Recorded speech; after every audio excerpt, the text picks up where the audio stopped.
Bom dia, pessoal. Obrigado por estarem comigo nesses longínquos caminhos de reflexão.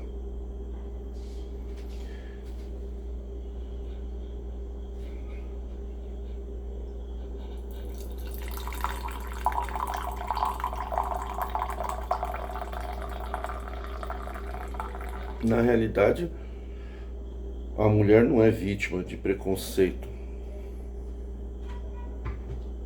na congregação. A velha história, que é um dos jargões dessa organização que tem um rótulo e fachada de religião, mas que na realidade é quase uma tentativa de golpe de Estado no sentido eclesiástico. A congregação tenta ser um governo na vida das pessoas, um governo paraestatal, tipo, nós temos as leis para serem obedecidas, mas tem muitas leis que não tem valor nenhum aqui dentro da congregação. A lei diz que você pode divorciar porque você casou. Por quê? O casamento é um negócio jurídico, não tem nenhuma relação. O casamento, no papel, não tem relação com amor. Relação com negócio, bens financeiros. Então o divórcio, ele faz parte do negócio jurídico. Você proibir o casamento ou o divórcio é a mesma coisa que você proibir de você vender um carro.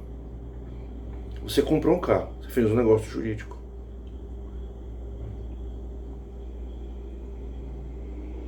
Então quando você compra um carro, você não pode ser proibido de desfazer do carro. Mas Deus preparou o carro. A pessoa fala, né, Deus preparou o carro. Não é que Deus preparou o carro. Você comprou o carro. Deus não vai preparar um carro para você e deixar milhares de crianças morrer de fome todo dia no mundo. Só se for na cabeça de pessoas obcecadas pela religião, né?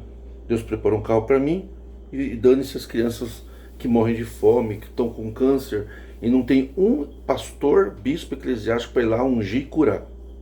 Nessa hora a Bíblia não funciona, né? A Bíblia a gente tem que crer na Bíblia, mas na hora de ver na prática, nada. Não tem um ancião que se digne de ir num hospital do câncer, curar todo mundo pra gente ver a obra de Deus, tipo assim, coisa bíblica mesmo, que é para arrastar o mundo inteiro para que se cumpra a profecia do irmão Paulinho Jardim Paulista, que o mundo se prostrará aos púlpitos da CCB. Que dá vontade de se prostrar, de pegar um machado e dar no meio do púlpito e deixar ele cair assim em algumas partes. Você já sabe, não preciso falar.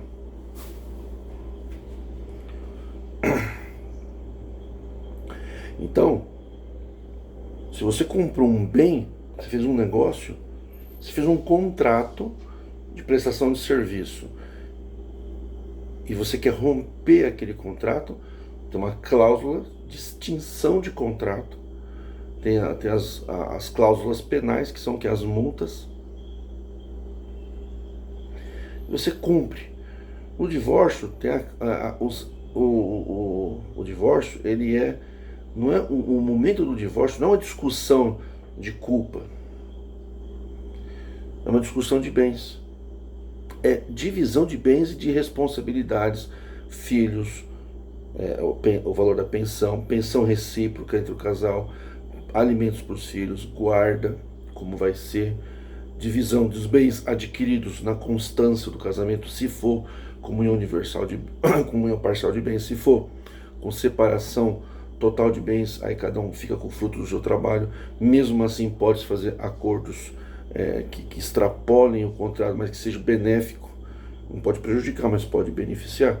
Às vezes a pessoa faz um contrato sem cláusula, com cláusula de separação de bens, mas quando se separa, ele indeniza de alguma forma a pessoa. Tem gente que faz isso.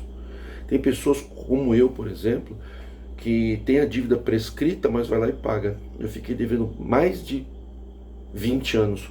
Em 2001, quando comecei a pregar reforma, que eu entrei em processo de falência, tinha uma moça muito querida, hoje ela é da igreja, uma outra igreja evangélica, e ela trabalhou comigo, era assim, era braço direito de todos nós ali, meus filhos eram pequenos.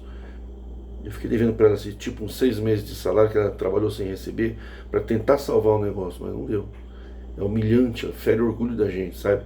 Você montar um belo de um escritório e ter que ver aquele escritório ser fechado, os móveis tirados, luz cortada. O fracasso e a falência ensina muita coisa, dói muito. Eu passei por isso várias vezes. Ela trabalhou comigo.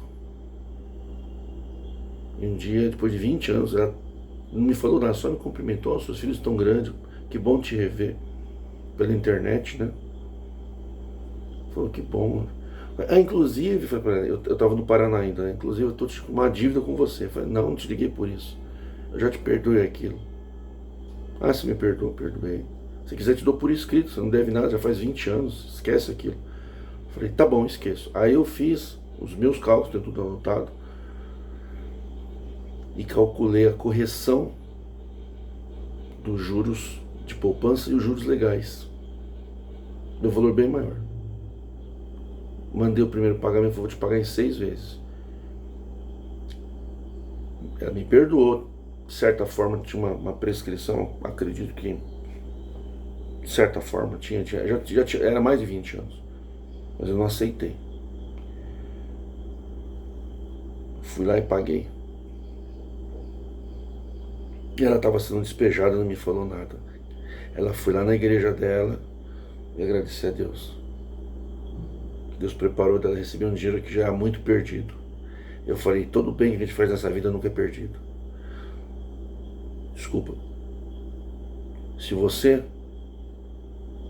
não recebe da pessoa que você fez o bem, de uma outra forma você vai receber. Eu acredito nisso. Não é que Deus vai me abençoar. Eu acredito que o bem que você faz, você recebe depois. Muitas vezes não para quem você fez. Geralmente não é. Como a vovó Leonor dizia, o dia do favor é a véspera da ingratidão. Você faz hoje, a minha pessoa é ingrata. Mas o universo é um espelho. Então a gente não é vítima. Uma mulher na congregação não é vítima do marido abusivo. O povo não é vítima das heresias. Heresias depende do ponto de vista também, né? O povo não é vítima dos anciães. Ah, que o ancião fez isso, o ancião fez aquilo. Não. Como eu estava dizendo, a velha frase, ninguém te forçou a entrar aqui. Ninguém forçou. Ninguém te obrigou a dar coleta. Ninguém te obrigou a ir para a congregação. Não está contente, vai embora. Esse foi um dos jargões mais ouvidos antes da pandemia.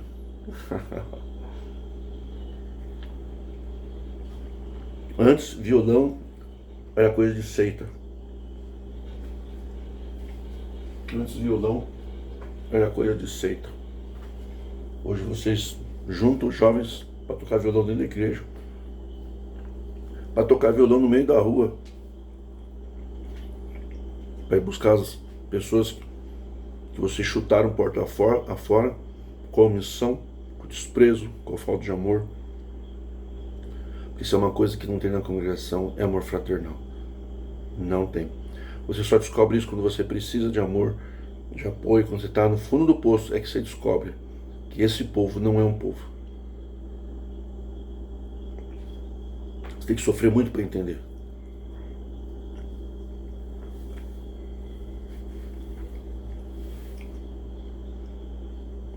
Então, vocês não são vítima. Ah, não posso me divorciar? Pode. Não posso não ter igreja? Pode. Não posso casar com alguém de outra denominação? Pode. Não posso no casamento de alguém que é da igreja católica. Primeiro que aquela comida não é sacrificada aos ídolos.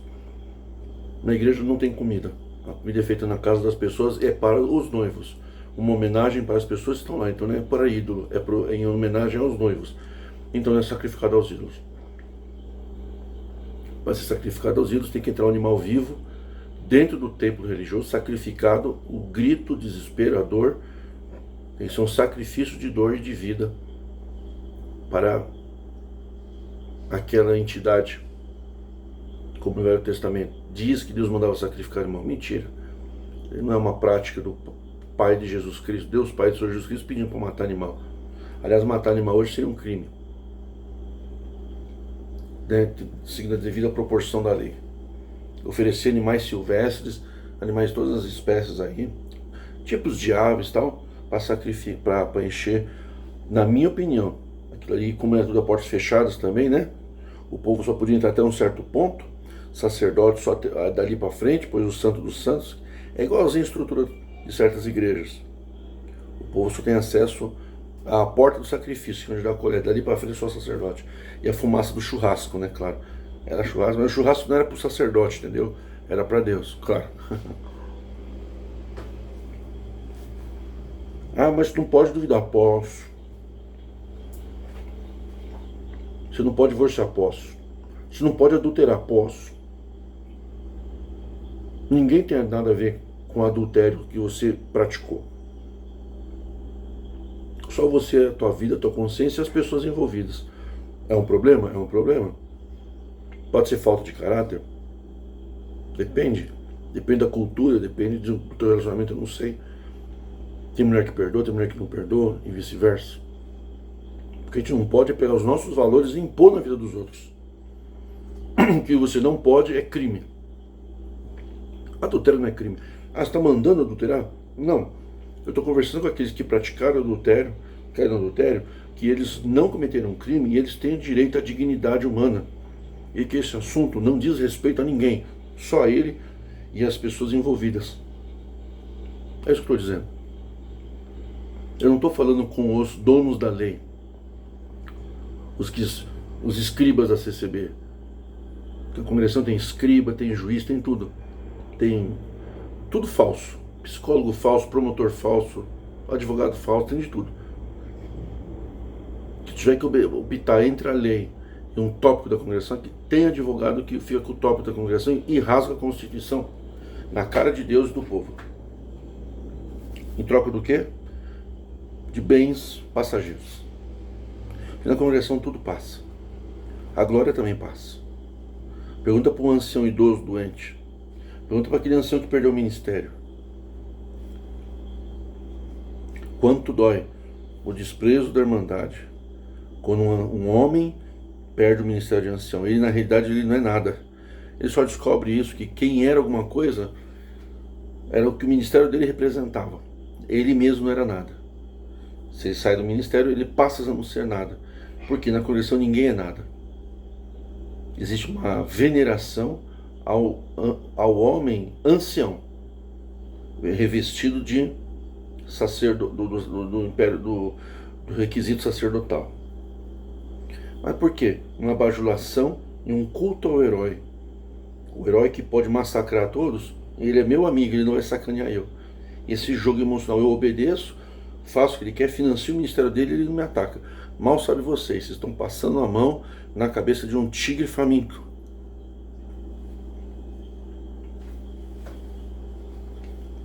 Hoje você penteia a juba do leão, um dia esse leão vai comer você vivo. Aí você vai se lembrar do profeta Daniel, né? Que Deus fechou a boca lá na Bíblia, né? Fechou a boca para sempre os israelitas, né? Nunca fechou a boca do leão para um brasileiro, só para os israelitas, claro. Os portadores da palavra de Deus. Estamos refém, temos que ser grato a eles. Se não fossem eles, o povo escolhido a gente estava frito, né? O velho negócio que Deus escolheu uma nação para iluminar o planeta. Essa história da carochinha já é antiga e recente também em muitos países. Então, na realidade, você pode tudo. Você pode criticar? Pode. O que você não pode na congregação é o que o ancião fala não. Mas você pode? Você pode. Você só vai aceitar o que o ancião fala a contragosto se você ficar de joelhos para ele.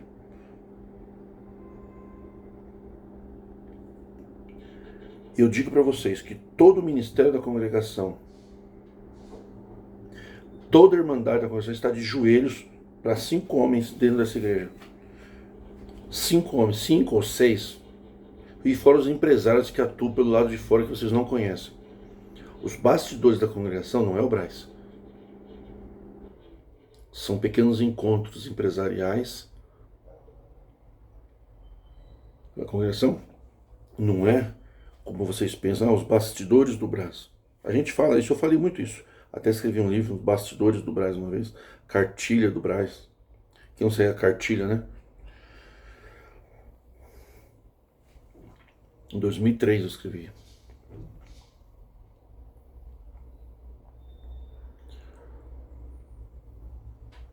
Então, por que as pessoas estão na congregação? Primeiro, porque concorda.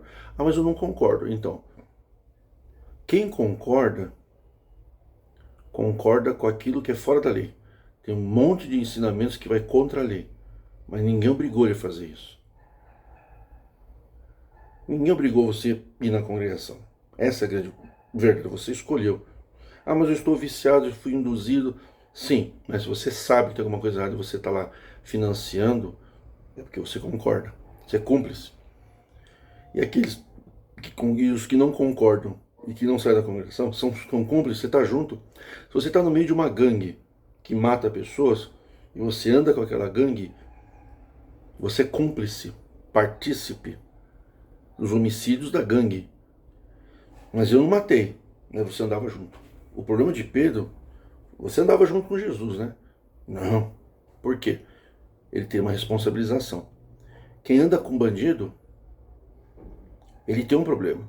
Eu andava com aquele bandido matava pessoas, destruía casas, roubava algumas coisas das pessoas e eu dava dinheiro para ele não ficar a pé.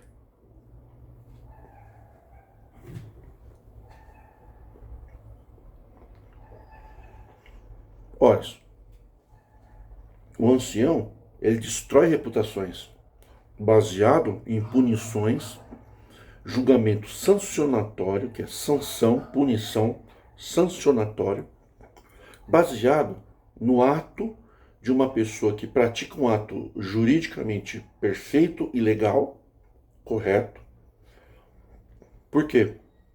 O preâmbulo do Estatuto da Congregação diz que a congregação é uma igreja de caráter civil e religioso. Então, a pessoa tem que crer na doutrina que é professada ali e também ela tem a seu favor a proteção do Código Civil. Então o cara entra achando que vai servir a lei. Aí ele vai numa igreja que anda dentro da lei.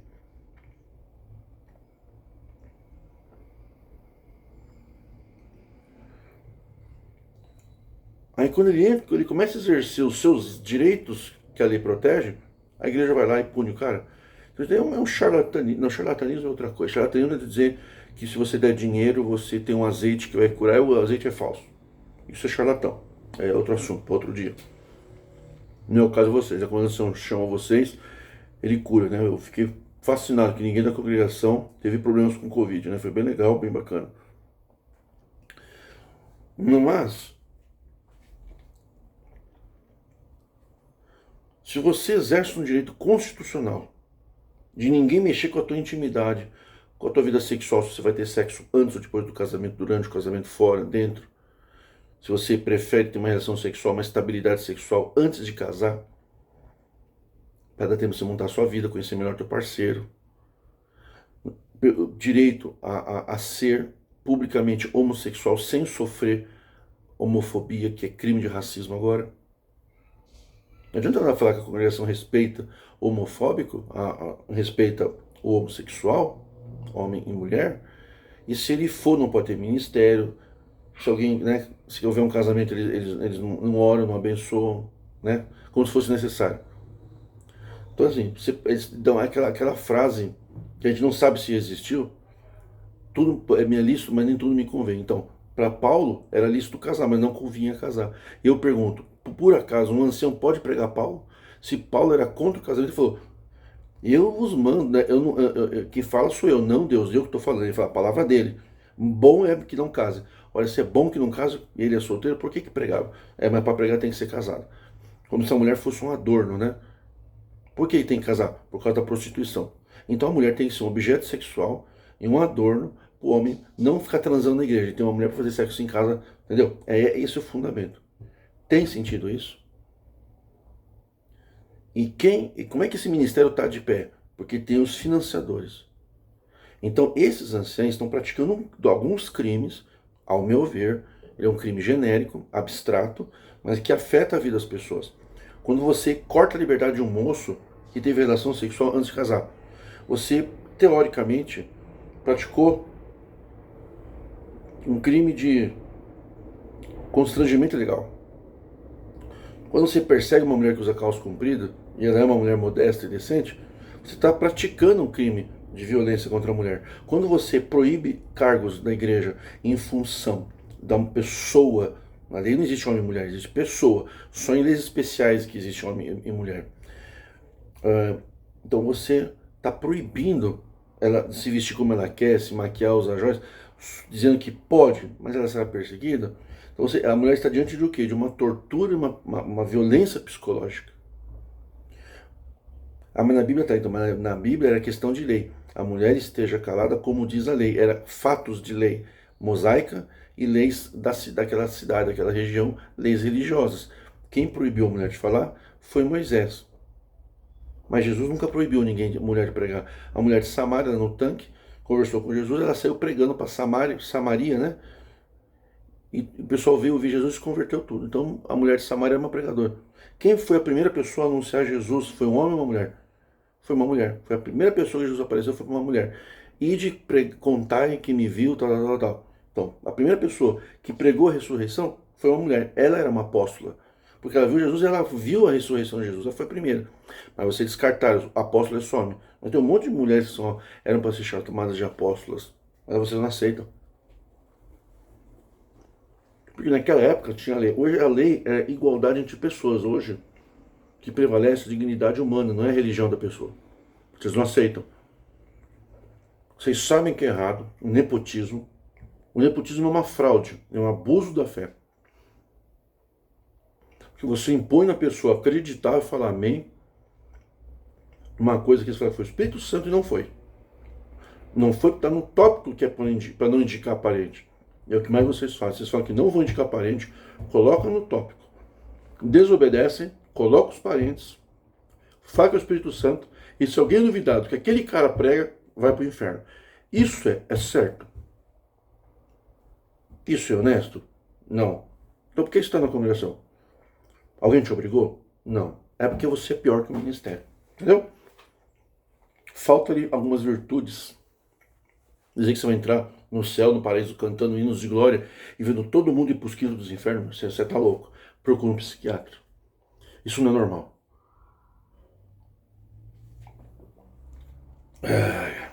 Isso não é normal.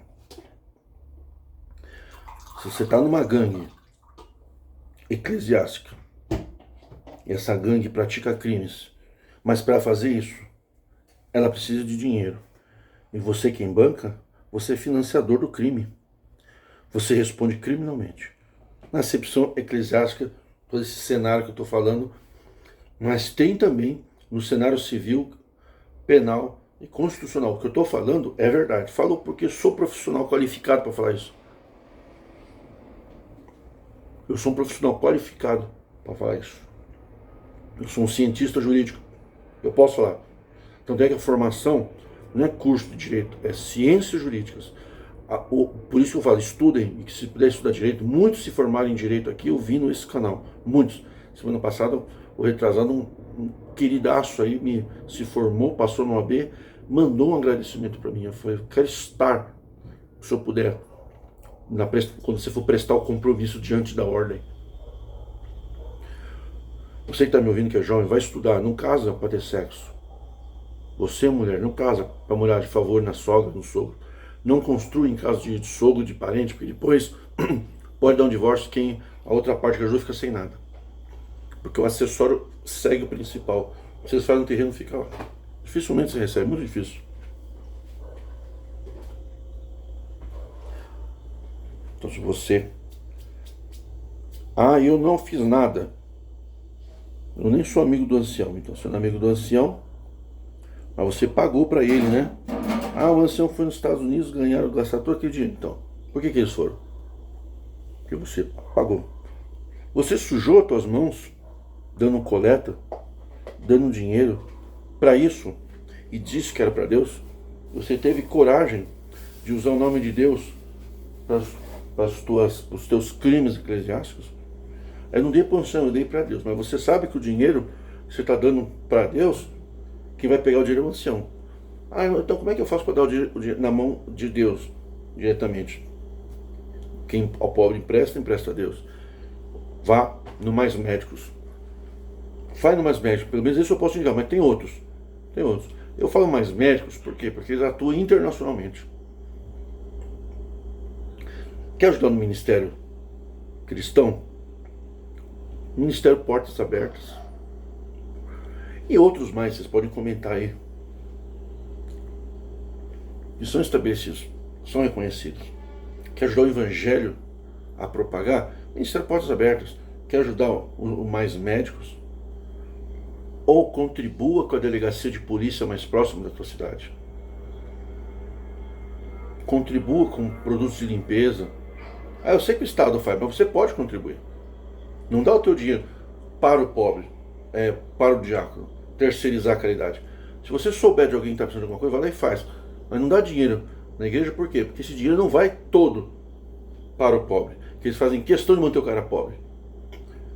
Se o pobre estiver passando necessidade na congregação, eles dão uma cesta básica. Se ele se oferecer para trabalhar para a igreja, tem que trabalhar de graça.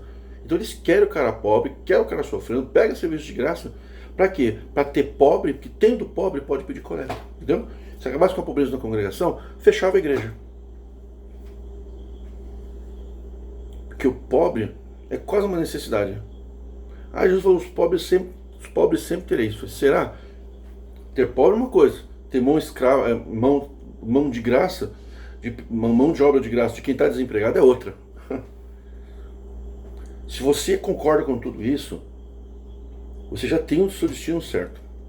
Dependendo da tua fé, tudo vai acabar. Ou dependendo de outras fé, ou que a maioria fala aí, que a vida começa depois da morte, então você tem selado o teu destino. Pergunta que eu faço. Como vocês conseguem dizer que são um povo mais feliz financiando algo tão tenebroso? Ah, mas comigo não acontece nada, mas vai acontecer. Então você não tem sentimento fraternal. Se você vê os outros sofrendo com você, então você não tem sentimento fraternal. Você é uma fraude. Você é um engano. Você é uma grande fraude. Então, se você hoje não aceitar os conselhos de quem tem experiência para dar, você pagará um alto preço pela vossa incompreensão.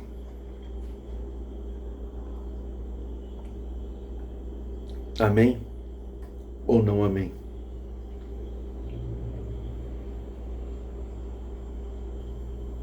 Eu prefiro fazer o sinal da cruz do que ficar de joelho para um ancião.